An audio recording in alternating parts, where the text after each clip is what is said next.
부처가 된다 이 말이에요. 일단 그 말이에요. 그런데 여기에서 제가 여러분에게 이제 전달해주고 싶은 얘기는 제가 최근에 읽은 책 중에 굉장히 이건 굉장히 중요하다는 책이 지난번에도 소개했습니다만은 그 유발 하라리가 쓴 호모 사피엔스라는 책하고 또 후속작으로는 호모 데우스라는 책이 최근에 또 한 책이 나왔죠. 여러분 호모 사피엔스가 꼭 읽어보기를 원해요. 제가 그 간단하게 보면 호모 사피엔스는 우리 인간의 우리 지금 우리나라 동양에서 역사서가 많잖아요. 뭐 춘추에서부터 그 사마감의 역사서 있잖아요. 그리고 사마천의 사기도 있고 우리나라 조선왕조 시도 있고 그리고 우리가 역사시대의 문화를 보면 우리가 지구 위에서 인류가 살아가는 것은 역사시대와 선사시대라고 이렇게 주문하는데 역사시대라는 것은 뭔가 텍스트적인 기록이 있어야 돼요. 그걸 역사라고 해요. 그 앞의 시대는 뭐예요? 선사, 그러니까 한 2만 9서기 신서기 그래서 한 2, 3만 년까지 올라가요. 그러면 인류가 최소한 인류라는 오늘날 종이 우리가 알기로는 몇백만 년인데 몇백만 년 중에 불과 2, 3만 년 전까지 지금 기원 후 2000년 전이니까 3만 년 미만 내 우리가 인류 살았던 그것만 알고 그러면 그건 없었다는 소리예요. 우리가 인간의 역사를 그렇게 아주 좁게 봤죠. 역사학자들은 그렇게 봤어요. 그런데 이거를 역사학자는 역사적 증거에 의해서 역사를 기록하고 우리가 경고를 남긴 것만 증거로 해서 하는 게 아니라 그 역사적 기록 증거를 떠나서 지구에 인간이 살았던 다양한 삶의 기억도 있어요. 예를 들면은 지질학 그거 인간 같으면 유골 같은 거. 그 다 우리가 살았던 증거들이에요. 그런 넓은 범위에서 지구 위에서 인류가 살았던 걸 한번 쭉 보자. 보면은 이제까지 역사라는 건 좁은 범위에서 보다가 인류 역사가 굉장히 확장이 돼 있어요. 굉장히 확장이 돼요. 그런 점에서 이 호모 사피엔스, 사피엔스라는 이 책은 인류의 그 과학적 진화 생물학, 진화 역사 이 과정, 지구 과학사, 이 과학적 여러 가지 수많은 데이터를 통해서 인간의 역사, 인간의 이 지구상에 살아있는 지위를 다시 한번 보죠. 이제까지 역사에서 다루었던 범위보다 훨씬 넓게 봅니다. 그래서 우리는 그걸 꼭 봐야 된다는 거예요. 그런데 지금까지 우리 이 지점까지 올 때까지 세 가지의 큰 변화가 있었다는 거예요. 그 책이 그렇게 돼요. 첫 번째, 그리고 우리가 꼭 여기서 생각해야 돼요. 우리가 오늘날 지금 사람이라는 종이 지구에 유일하게 존재하듯이 압도적인 지배를 갖고 있어요. 거기에 황인종, 흑인종 밴 때 유전학적으로 보면 똑같아요. 그걸 사피엔스족이라고 해요. 이 사피엔스족이 기원전 한 6, 7만 년 전에 갑자기 그러니까 동시대적으로 수십만 년, 수백만 전에 우리 요 종만 있었는 게 아니고 우리하고 인류 종인데 다른 종이 공존하기도 하고 우리가 이제 인류 진학 보면은 원숭이 있다가 점점 허리가 펴지고 착착착 하고 현대인이 됐다. 단일한 발전 계열이 이렇게 발전해. 그것도 거짓말이에요. 동시에 여러 종족이 갖고 있었어요. 네안데르탈하고 이 사피엔스 같이 있었고 여러 종족이 지금 여러 가지 고고학적 증거에 있었는데 어떻게 지금 우리의 종 사피엔스 종이 다른 종을 다 압도해버리고 이게 유일한 지배자가 되는가? 이 이유를 인지혁명에 있다고 해요. 인지혁명. 굉장히 중요한 이야기입니다. 제가 오늘 이 벽암록을 강의할 때도 그러한 그 역사학의 어떤 반개, 뇌과학의 이런 걸 이야기하니까 이거 서울대 벽암록 설명하는데 너무 더 쉬워요. 만약에 그냥 얘기했다면 저 상당한 추상적 어떤 근거만 가지고 얘기하지 않느냐 이렇게 보지만은 제가 생각하기에는 이런 주변 과학, 주변 학문의 성과 때문에 우리가 벽암록을 보기에 훨씬 쉽게 설명할 수 있고 의의가 더 살아날 수 있다 이런 관점에서 지금 보고 있습니다. 자, 그러면 인지혁명이 뭐냐? 요약컨대 인지혁명은 우리 뇌에서 어떤 작동이 일어나잖아요. 그죠? 뭔가 정보 처리가 일어나요. 그래서 어떤 바깥에서 위기와 어떤 문제점이 되면은 여기서 빨리 어떤 판단하고 내가 행동으로 대응해. 도망가거나, 뭐 숨거나, 뭐 그렇게 해야 돼요. 아니면 싸우거나. 근데 그게 뭔가 외부에서 어떤 자꾸 정보가 오면 뇌에서 남들의 정보를 처리해. 처리하는데 우리가 예를 들면 우리하고 비슷한 침팬지 같은 걸 보면은 도구도 사용하고 일정한 작은 언어도 있고 자식 기여하고 이런 게 다 있어요. 다 있는데 그거는 왜 아직도 몇백만 년 동안에 더 진화가 안 하는가? 그런데 인간은 그 비슷한 계열이 있다가 갑자기 달라져가지고 다른 종족을 압도하는 능력을 왜 갖고 있냐? 그 인지능력인데 한마디로 이 뇌에서 일어나는 이 작동이 아까 하는 건 과학적으로 뭐예요? 화학적 변화, 호르몬 분비해가지고 정보가 서로 이 시냅시스가 서로 상호 연결돼가지고 정보가 처리돼요. 또 전기적 작용을 가지고 해요. 그런데 그 정보가 뭔지 모르게 우리 내부의 행동 변화에 정보를 줘요. 이제 이행하면은 우리가 예를 들면 침팬지가 괴롭다 할 때 그 침팬지가 어떻게 얘기할까요? 막 괴로운 소리 막 몸짓을 하고 그 괴성을 질러요. 그런데 인간은 그러다가 여기에서 뇌에서 일어나는 반응이 행동으로 전파되는 중간 과정에 획기적인 변화가 일어나요. 정보 처리를 아주 잘할 수 있는 그게 뭐냐? 정보 처리를 음성 코드로 바꿔요. 음성 코드로. 그게 언어예요. 언어예요. 굉장히 중요한 사람. 그래서 사실 이게 진화론적으로 보면은 원래 인간의 입은 음식물을 씹는 저작 기능을 중심으로 턱이고 이빨이 좋아요. 그런데 사람은 정보 처리를 이 뇌에서 소리라는 곳으로 변환시켜서 바깥에 아웃풋해요. 나오려고 해요. 소리를. 그래서 소리를 이걸 분절해서 정보 처리 여러 가지 다양한 정보를 분할을 시켜요. 그런데 그게 또 진화하고 맞물려서 사람이 직립하게 되면서 후두가 쭉 목구멍이 찌그러면서 이게 음성이 몸을 아주 깊이 있게 다양하게 돼요. 그래서 여기 턱 구조를 바꾸면서 발음, 뭐 여기에 입실 소리니 입소리니 뭐 이런 걸 뭐 천장을 그러니까 인간이 뭐 음식을 이렇게 씹는 데서 소리를 다양하게 낼 수 있는 기능으로 진화를 해요. 그러면서 뇌 정보 처리를 소리로 바깥으로 정해, 행동으로 정해져요. 그게 언어예요. 이 언어 때문에 우리는 뇌에서 일어나는 나의 정보와 타인의 정보를 서로 쉽게 예를 들면은 적군이 온다 하면 빽빽 그런 것보다도 더 정확하게 지금 몇 미터 앞에서 누구 무리가 몇 명 온다 이렇게 하면은 이게 공유하기 좋고 정보가 정확해요. 소리로 코드를 바꾸는 거예요. 내부에서 소리로. 그래서 언어가 발달돼요.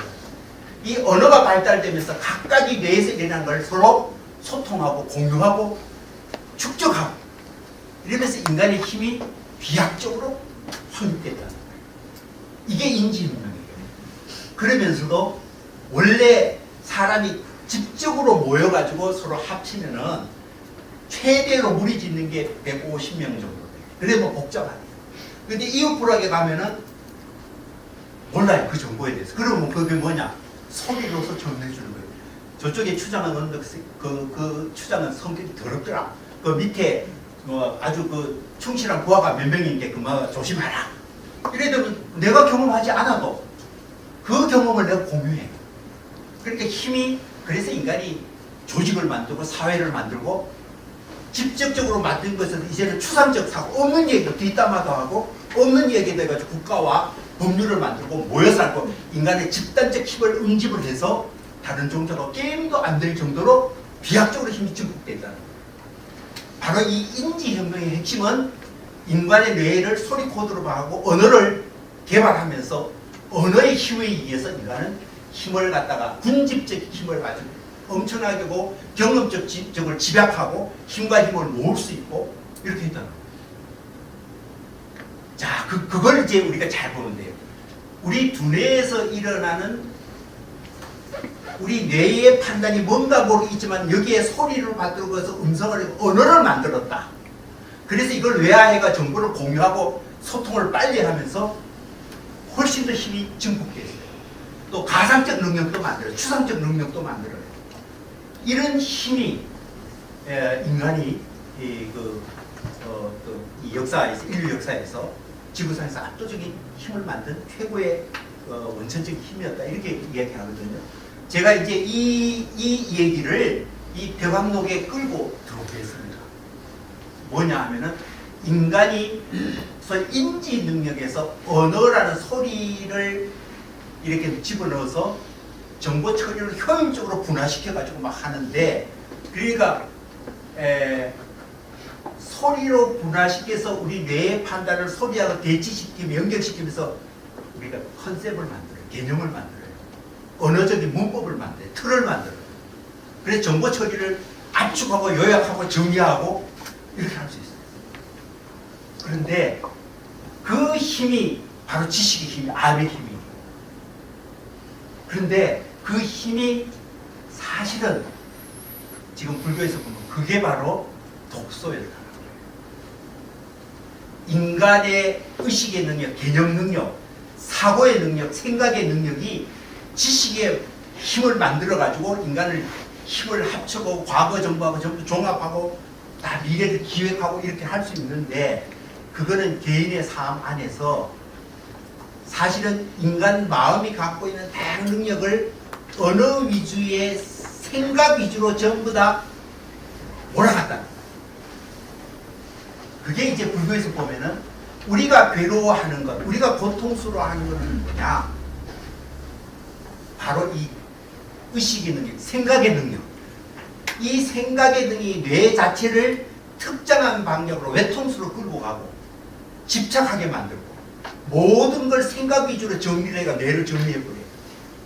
이래서 여기에는 사실은 수많은 다양한 변수를 언어적으로 코드로 변환시켜가지고 소리로 만들면은 수많은 변수를 효율적으로 그냥 관리하기 위한 건데 1대1 대응하고 상황마다 다 다른데 어느 하나를 못하죠.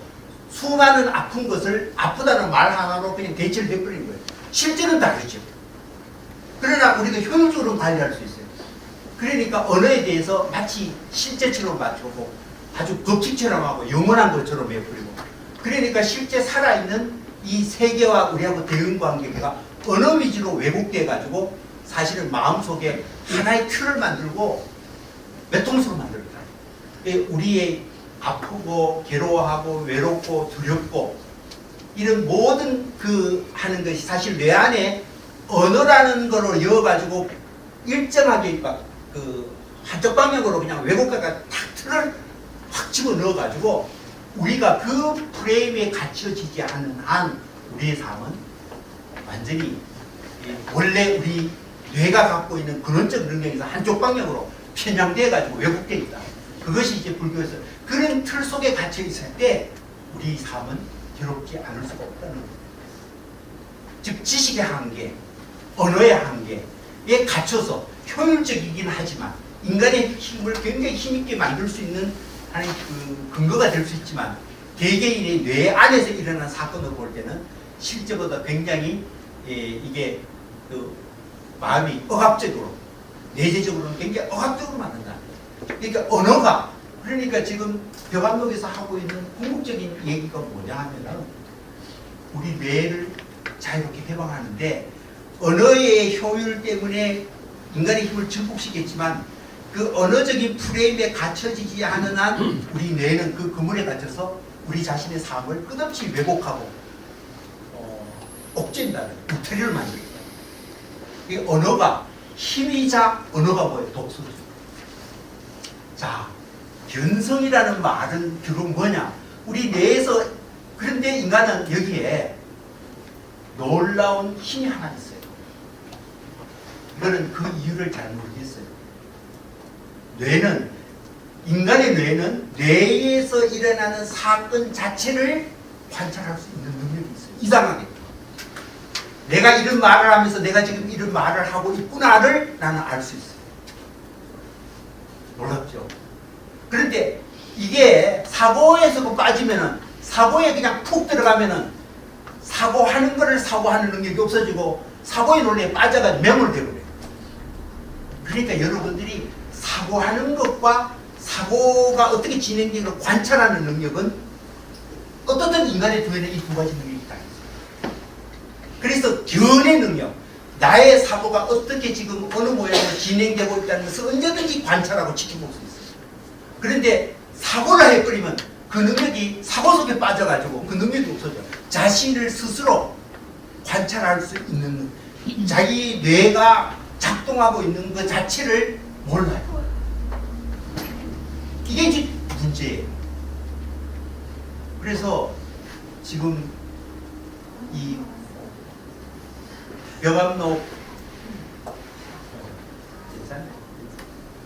벽암록의 주제는 그럼 뭐냐? 자, 우리는 뇌가 작동하기만 하면 언어로 포장해서 언어로 포장된 콘크리트 바닥에서 자동차 타고 가요. 언어로 밑바닥을 하면 사고가 진행되지 그 이외에는 다른 걸 못해. 그렇게 돼 있어요. 언어에 확 매여 있어요. 그 구조에 들어가면 우리 삶은 그렇게 돼 있어요. 그래서 자, 이 언어가 우리 뇌를 옥죄이는 이 언어와 지식, 이것이 우리의 안쪽의 뇌를 이렇게 편향되게 하고 집착하게 하고 울타리로 만든 이 문제를 어떻게 뛰어넘는가. 그 지켜보는 거를 불교에서는 뭐냐? 각이라고 해요. 각. 각은 이해가 아니에요. 각은 언어적 사유의 작용이 아니에요. 사유하는 걸 그냥 관찰하는 거예요. 이 두 가지 정신능력이 있는 거예요. 우리는 그걸 요즘 각을 어떻게 이제 전통적으로 인도식으로 보면 그 윗바사나 우리말로 요즘 그걸 알아차림 이렇게 이야기하는데 지식하고 달라요. 지금 자기 정신을 스스로 점검하고 스스로 지켜보는 이 각의 능력을 우리가 되살리면은 우리 삶이 되살아나요. 그런데 지식 패러다임에 갇히고 언어 패러다임에 갇히고 바깥 사물을 그 속에 집어넣어서 대응시켜가지고 세상을 관리하고 대응해 나가려면은 우리 삶은 끝없이 헤어날 수 없는 그 소용돌이 속에 휘말려서 결국 짝이 없다는 거예요. 그래서 벽암록은 어떻게 하는 이 문제를 견성하는데, 견성하면은 성불, 나 부처가 될 수 있어.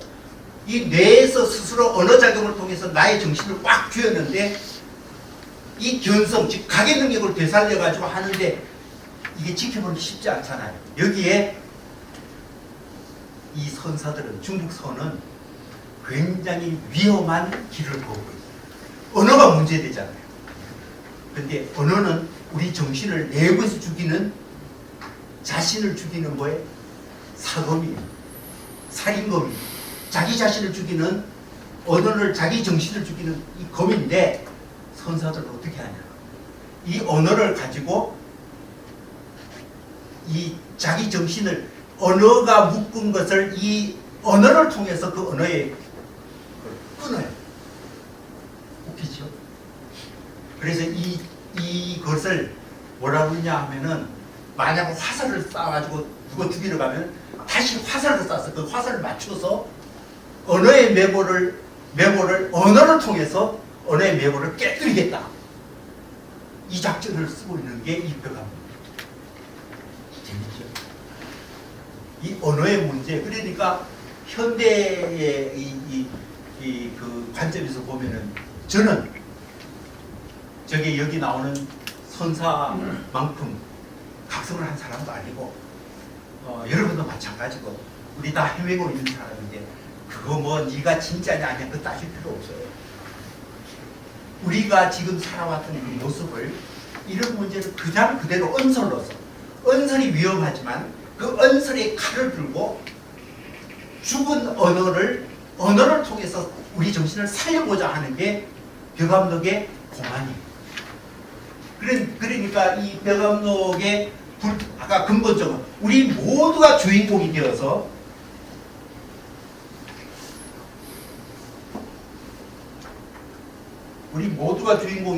이게 지금 제가 오늘 잘 안개가 떨어지네요. 흥분하게.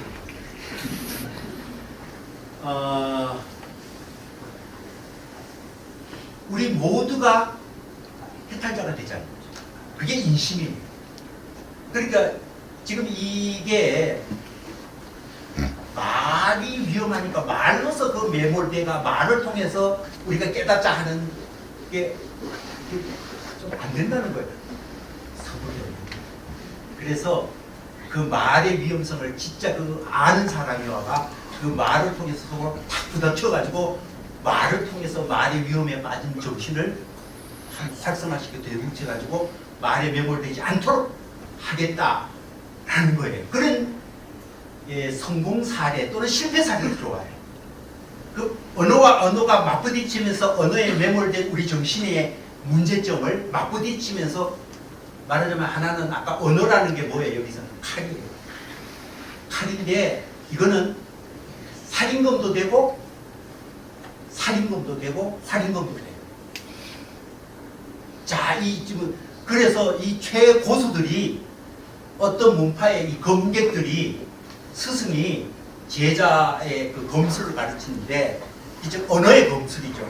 언어 속에 빠져가지고 언어에 매몰될 때 진짜 그 검을 다시 빼 들어가 그 죽은 검을 그 칼을 부셔가지고 살려내는 이 뭐라죠 무술 대결, 검과 검이 부닥치는 검의 대결의 상황의 아주 극적 상황을 이 소위 선가의 내부에서 은밀하게 진행되어 오는 대표적인 사례 그리고 판례를 모았다가 이게 책으로 나와 세상에 공개된 거예요. 그게 이 우리가 말하는 벽암론입니다. 자, 그러니까 이게 뭐냐면은 말과 말이 부닥쳐 가지고 말에 매몰된 인간의 정신을 다시 깨어나도록 하는 극적인 대표적인 사례를 모아놔서 그걸 우리는 공안이라고 해요. 공안이라고 해요. 이 사건들을 그러니까 이야기집이죠. 이야기집이에요. 다만 그 이야기들이 뭐를 지향하고 있는가? 견성을 위한 말의 부딪힘, 말의 검술되어 있다. 그렇게 말할 수 있어요. 그래서 그런데 그게 검술 훈련을 많이 한 사람들끼리는 이게 되는데 검술 구경을 하나도 못한 사람들이 바깥에서 그 검술 배우가 재밌다 그래가지고 그게 지금 내가 들어갈 수 있느냐? 사실은 벽암록 제가 강의를 하면서 이게 고심을 하는 것은 이 언어를 통해서 언어의 문제를 서로 부닥치고 깨부시면서 각각 언어에 매몰된 우리 정신세계를 다시 원래 살아있는 삶의 그 힘으로 이렇게 회복하는 이 대표적인 사건들을 모았는데 거기에 개입할 수 있는 사람도 보통 말하자면 무술 훈련을 다 받은 사람이고 근데 우리가 그걸 구경하면은 자 지금 제가 기본적으로 이런 사례집 판례집들을 지금 오늘날 무대에 다시 봐도 과거의 사례라고 보면 안 되고 왜냐하면은 선불교는 그들의 문제가 아니라 그 얘기를 함으로써 오늘 우리 자신의 문제로 만들어야 되는 게 중요하잖아요. 즉 그 사건을 지금 생생하게 라이브로 얹어놓고 우리가 그 사건을 통해서 내가 지금 현재 어떤 상황에 내하고 대치시켜서 나도 그 체험을 추체험이라도 가상체험이라도 참여함으로써 효과가 좀이라도 나오면은 그것이 얼마나 좋을까. 우리 삶에 도움이 어떨지 그게 제 강의의 목적이에요. 될지 안 될지는 모르지만. 그러니까 그렇게 돼 있다. 제 강의를 이제 그런 식으로 진행되고 있고요. 벽암록이라는 책의 성격은요. 우리 지금 있는 교재 40페이지 보면 설의 계보들이 나와요. 계보들. 중국에 가 들어온 한 5, 600년 후에 달마라는 사람이 남북조 시대에 거기는 이제 달마가 520년 전인가요? 그때 이제 중국에 와요. 그 앞에 불교는 이미 500년 전에 이미 소위 교종이라고 이미 많이 핑계돼 있죠. 남북조 시대에 많은 나라들이 불교를 통해서 여러 가지 국가 권위를 회복하기도 하고, 불교의 여러 가지 승려들이나 또 한역 경전이나 불교 문화가 여기까지 많이 퍼져갔는데 이때 좀 색다른 불교의 이 달마가 중국에 바로 교종이 아니고 선종을 이제 갖고 온다 그래서 중국의 선종 역사의 시작점을 달마로 보고 있습니다. 그런데 그 달마가 이제 6세기인데요. 실제로 그 달마에서 또 뭐 이렇게 계통을 오다가 육조 해능이라는 분이 한 600, 그러니까 7세기에 한 그 중반쯤이에요. 또 우리나라로 이제 의상 스님보다도 한 10년 정도 나이가 적어요. 해능 스님이. 그러니까 그 당대에 중국의 불교의 대가들이 많아요. 그러니까 달마도 해능 스님도 거의 동시대 당나라의 중당 때 성당 때 활성화될 때 그 당대에 살았던 분입니다. 그래서 달마의 육조 해능의 계통이 소위 남정선이 그러니까 대체로 8세기에서 9세기까지 9세기 10세기 전반까지 이 중국의 이 남종선 해능 이후의 선이 많은 갈래를 피고 진짜 활발하게 역동성을 가지고 이렇게 퍼져나갔습니다. 그리고 이 책은 그런 과정들을 두 분에 의해서 이 책이 우리가 바로 책이 만들어졌거든요. 하나는 송고백치라고 해서 그 앞에 있었던 많은 선의 사례, 깨우침, 선사와 제자들 사이에 주로 일어난 말의 부딪힘을 통해서 깨달음에 들어갔던 이 사례들을 사례 모음집을 100가지 사례를 모았어요. 모은 사람이 설두중현이라는 한 10세기 말경에 살았다. 그리고 그 후에 한 100여 년쯤 후에 원호급근이라는 분이 이분이 만든 이 텍스트가 이게 5가지 영역을 했는데 기본적으로 옛날에 그 사례집 딱 해놓고 이 설두라는 분이 그 우문종이라는 그 선불교의 한 맥을 인기 있는 이 설두중현이라는 분이 그 사례를 100개를 딱 정해놓고 거기다가 자기 나름대로 선시를 썼어요. 그 사례를 좀 칭찬하고 평가하는 그런 송을 붙였어요. 그게 원래 백암록의 기본 골격이에요. 그리고 그 100년 후에 원호급근이라는 분이 거기에다가 앞에 수시라고 해서 이 본칙 앞에 이 수시의 원래 주제가 뭐고 본질적인 뜻은 이랬다 하고 일종의 가이드라인처럼 미리 이렇게 써놓은 거 있고 그 다음에 본칙과 속은 아까 설두선이 있었다죠. 거기에 대해서 작은 코멘트, 착을 한대요. 착을 쓰고 또 거기다가 총평을 해요. 이 뜻이 뭐고 이런 사례가 나오는 여러 가지 배경을 쭉 설명하는 굉장히 긴 글이 있어요. 우리 책 속에는 수시가 있고 본칙이 있고 그 다음에 송이 있어요. 그러니까 차도와 평창이 굉장히 길어요.